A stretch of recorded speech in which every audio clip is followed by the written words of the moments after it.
বললো কথা হাতের মাঝে, যার কথা ঠিক তার গায়ে বাজে। বলছি কথাটা তো বলেছি ওই মহিলাটাকে, যে কিনা পরকীয়া করে, যে কিনা তার স্বামীকে ছেড়ে দিয়েছে অন্য মহিলাদের দিকে কুনজর দিয়ে তাকাতে, অন্য মহিলাদের চরিত্র নিয়ে কথা বলতে। আমি তো সেই মহিলাটাকে বলেছি চুলের মুঠি ধরে ছিঁড়ে রেখে দেবো। ওই মহিলাটা তার বরকেও কিছু বলে না, সে পরকীয়া করে, আর তার বর অন্য মহিলাদের চরিত্র নিয়ে কথা বলে। তো গায়ে বেঁধেছে কেন?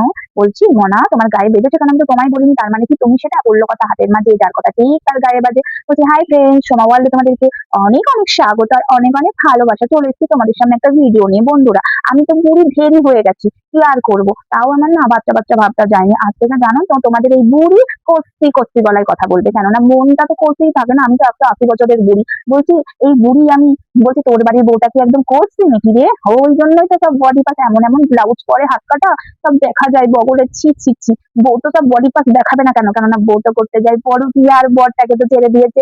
তো যাই হোক বন্ধুরা, এসব বিষয় নিয়ে আমি কথা বলতেও চাই না। পড়লো কথা হাতের মাঝে, যার কথা ঠিক তার গায়ে বাজে। কথাটা হলো এটা, আমাদের এখানে এই মহিলাটার এমন চুলের মুঠি আমি ধরবো না, পরকীয়া করা ঘুচিয়ে দেবো। একের পর এক তুই পরকীয়া করে যাবি। আরে তুই পরকীয়া করছিস করি, আমাদের দেখারও দরকার নেই, কিন্তু তোর হাজবেন্ড প্রত্যেকটা মহিলার চরিত্র নিয়ে কথা বলবে, সেটা তো ছেড়ে দিতে পারি না, তাই না? তাই তোর চুলের মুঠিটা আগে ধরবো, চুলের মুঠি ধরে ঘুরাবো। তুই তোর বরকে সামলা, তাহলে চুল কিন্তু তোর মাথায় থাকবে না। আমি বলে দিচ্ছি, অসভ্য নিয়েছিল। তুই পরকীয়া করতে যাবি না, যা কি করতে যাবে আমার দেখার দরকার নেই। আর তোর হাজবেন্ডকে কিন্তু তুই সামলা, নাহলে তোর কিন্তু একটাও চুল থাকবে না, টেকো মাথা হয়ে যাবি, একটাও তখন কাস্টমার পাবি না কিন্তু, আমি বলে দিলাম। তাই তোর হাজবেন্ডকে পরিষ্কার বলছি সামলা, না হলে কিন্তু খবর আছে, বলে দিচ্ছি। তোর চুলের খবর আছে, তোর চুল ছিঁড়ে আমি একদম আঁটি বেঁধে রেখে দেবো।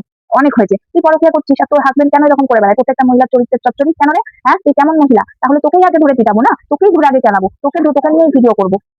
তো যাই হোক, তো তোর বউয়েরই আগে 12টাটা বাজাবো, কারণ তোর বউ যা খুশি করছে করুক, আমাদের দেখার দরকার নেই। তোকে যখন সামলাতে পারছে না তোর বউ, তা তোর বউকে আগে শিক্ষাটা দিই, তারপরে তোকে শিক্ষা দেবো। তবে তোর টাইম হয়ে এসছে মহিলাদের চরিত্র চচ্চড়ি করা, না এবার ঘুচবে। তো যাই হোক বন্ধুরা, আমাদের এই পাশের বাড়ির মহিলাটার খুব বার বেড়েছে, মানে আমাদের পাশের বাড়ি বলতে একটু ইয়েতেই। তো যাই হোক, বেশি কথা আর বলবো না। পড়লো কথা হাতের মাঝে, যার কথা ঠিক তার গায়ে বাজে। জানো তো বন্ধুরা, এমন হাত কাটা ব্লাউজ পরে সব দেখা যায়। আবার জানো জানো বন্ধুরা, বাড়িতে না বাচ্চা আছে, তারপরে বাচ্চার সামনে যা ন্যাংটা বানা করে, বাচ্চাটা যে কি শিখছে কে জানে। দুদিন বাদে দেখবে বাপ যেরকম মহিলাদের চরিত্র নিয়ে চচ্চড়ি করছে, হ্যাঁ, বাচ্চাটা তো আবার সব, জানো তো বাচ্চাদের দোষ নেই, বাচ্চারা যা দেখে তাই শেখে। যেরকম টিয়া পাখি তোতা পাখির মতো যা বলবে তাই শিখবে, সেরকম বাচ্চারাও তাই। আমাদের সমাজ মাধ্যমে তো দেখতেই পাচ্ছ, ছাবড়িদের জন্য আমাদের ছোট ছোট বাচ্চাগুলোও ছাবড়ি হয়ে গেছে, বড় বড় ছাবড়িদের জন্য।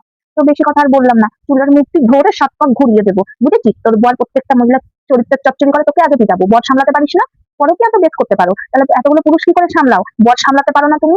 হ্যাঁ, আমার ভিডিও তো তুই দেখিস, তুই তো সব পাড়ার খোঁজালি মেয়ে ছেলে, তুই তো পাড়ার নামটা মেয়ে ছেলে, তাই তুই তো আমার ভিডিও দেখিস। দেখ, দেখে একটুখানি যদি তুই একটু নিজের চুলটা বাঁচাতে পারিস। আগে থেকেই বলে দিলাম, বর সামলা, নাহলে চুল ছিঁড়ে যাবে। তো চলো বন্ধুরা, বেশি কথা আর বলবো না, ভিডিওটা এইটুকুই ছিল। টাটা। আর একটা কথা বলছি, চ্যানেলটাকে একটু সাবস্ক্রাইব করে দাও তো।